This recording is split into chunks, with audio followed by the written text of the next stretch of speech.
first of all, thank you if you're watching this video, and yeah, I guess I can only apologise that I haven't posted any videos in a couple of weeks.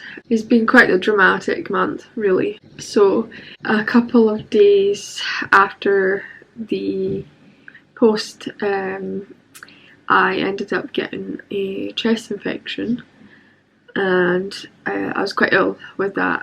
I did, the day before it got really bad, we went through to Forest and we done some shopping and stuff, and yeah, I was just so ill when we got home.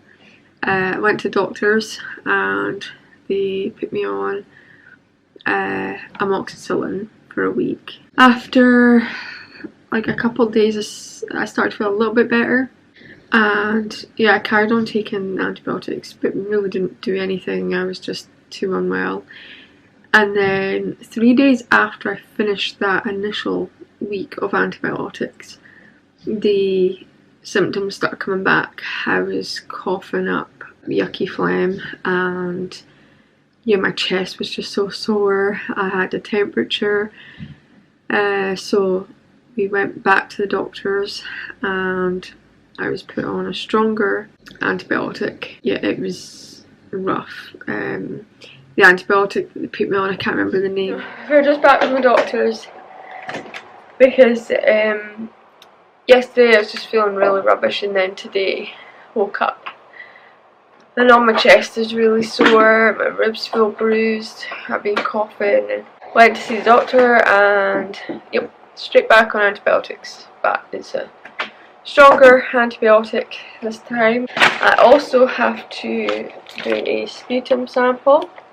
So here's my bags of medication. So I'm on doxycycline. Fun times. I think it's with food. I also have cyclazine for the nausea with the doxycycline that I get. So hopefully that'll help. I was incredibly nauseous all week and had to be put on anti-sickness medication just so I could keep food in, but I was mostly just managing fluids just to kind of keep me hydrated because I had such a bad temperature. And yeah, it got to the point where it just was feeling really rough and my chest was quite bad. So the respiratory team wanted to check on me, so I had to go up and have an x-ray and have them check me out. We're basing the x-ray on for an x-ray to do respiratory. It's requested an x-ray. So we're bringing for an x-ray. Quite quiet to go through the x-ray bit, but not in the clinic. It's busy. But he knows I'm here now, so hopefully just get the x-ray and won't be waiting too long. Yeah. Hi. Hi, Haley. How was the x-ray? The x-ray came back fine. There was no collapse or any fluid in my lungs. So they took some blood, but I don't know if it's just because I wasn't well, wasn't eating much, but they struggled to get my blood. It was quite a mess. They managed to get some. They took 4 tubes of blood, but only 2 of them had enough blood in them to actually get a result. So the result for the clotting factor came back normal, so it wasn't a clot or anything. The other one was my bicarbonate level was quite low, so I had to go back 2 days later to the doctors to have some more blood taken, and I was there for 40 minutes because 1, they didn't know exactly what tubes to use, and 2, they struggled to get any blood because I was all bruised up from the 2 days before. So yeah, that was a mess.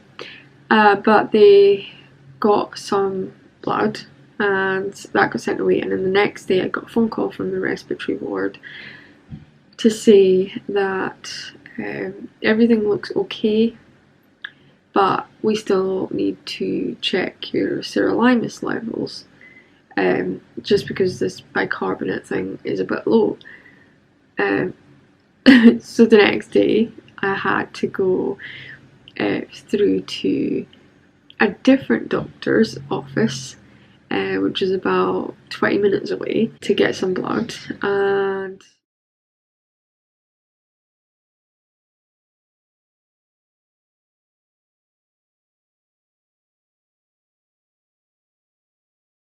at that point I was just so bruised up and sore. I was just like, oh my god. But they managed to get some that sent away, and that was okay.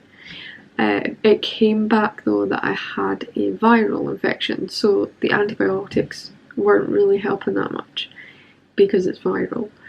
I'm still not 100%, but they said it can take a long time when you're on sirolimus or any immunosuppressant to get rid of these viral things, so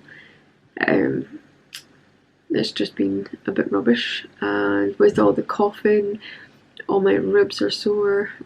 Then the respiratory unit phoned again to just let me know that they want me to go up and have a ultrasound of my abdomen to check for fluid in my abdomen, just because with the swelling and stuff. So yesterday went up for my belly scan. There wasn't any fluid, but they did find some more cysts have grown on my kidneys. So the thing that they're concerned with now is that if the cysts are still forming and they're finding them on my kidneys, the likelihood is that they're probably still forming on my lungs too, progressing my disease still.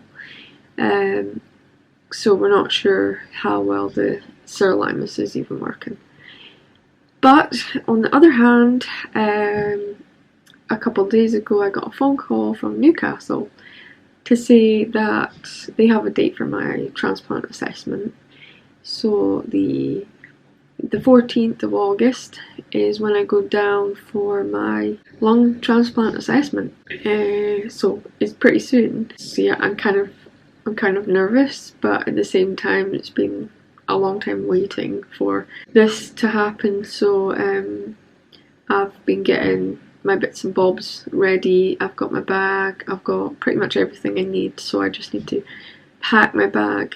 The thing is, there is nothing that I can find online that says kind of, is there anything specific that I need to take with me or any tips for it. I've no idea. I don't know what to expect. But my consultant said to just give them a phone, and they'll probably let me know if there's anything I need to take.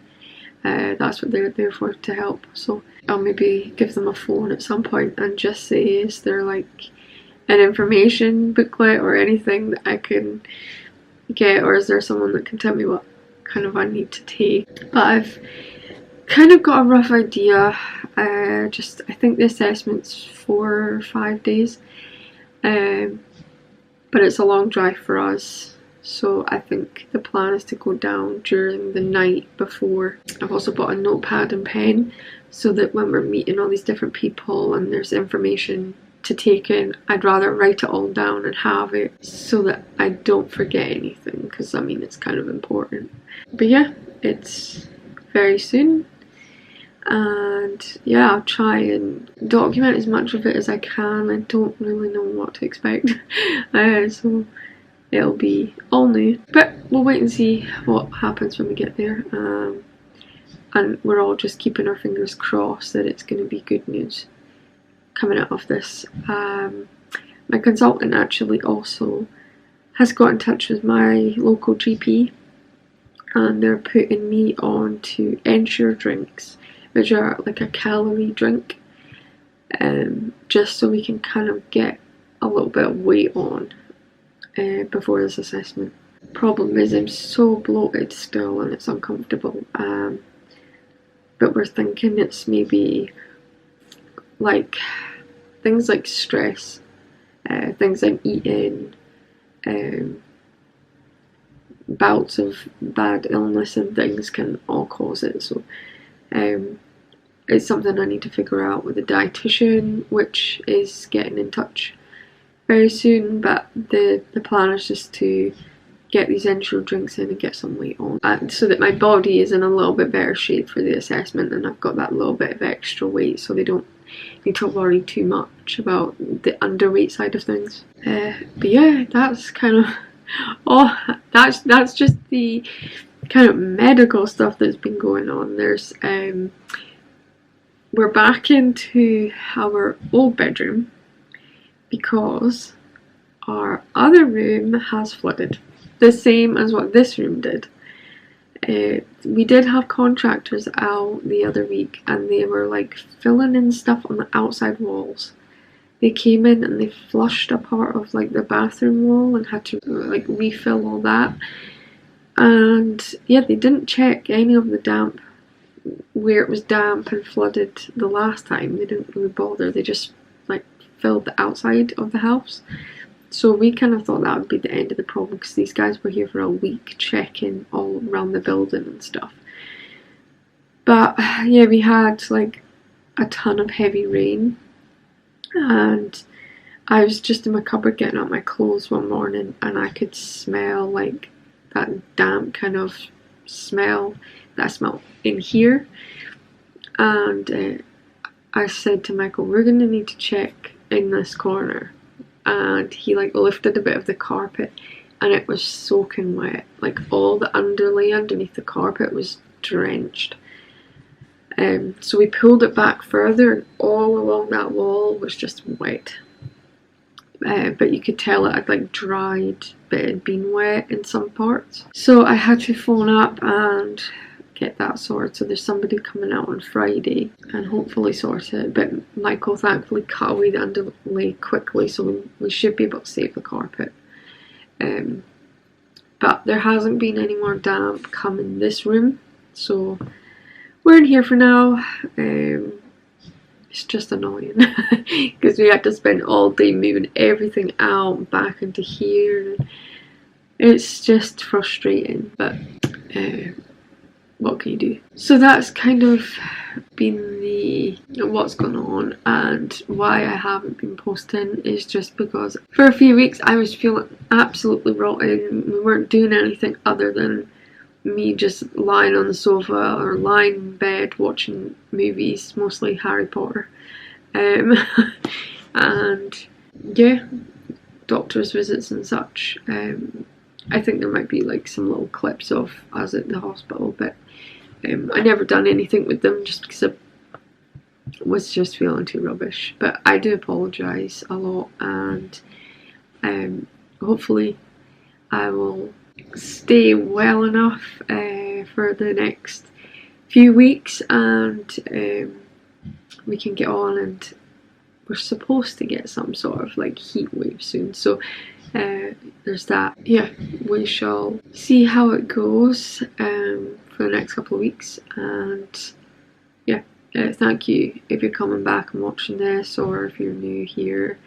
I'm trying my best to stick to a video a week and get up to enough to actually make a video. But yeah, thank you for everybody watching, and this is just a video to let you know how things have been going and to apologise. But yeah, thank you again, and I will see you in the next one. Also, if you want to see something really funny, I'll show you how Phoebe's been sleeping. Hello, cheeky one. Are you sleeping? Are you sleepy? We'll let you go back to sleepies. Okay, we can't forget you, can we, Ninja Bob? You saying see you in the next one? Okay? See you in the next one.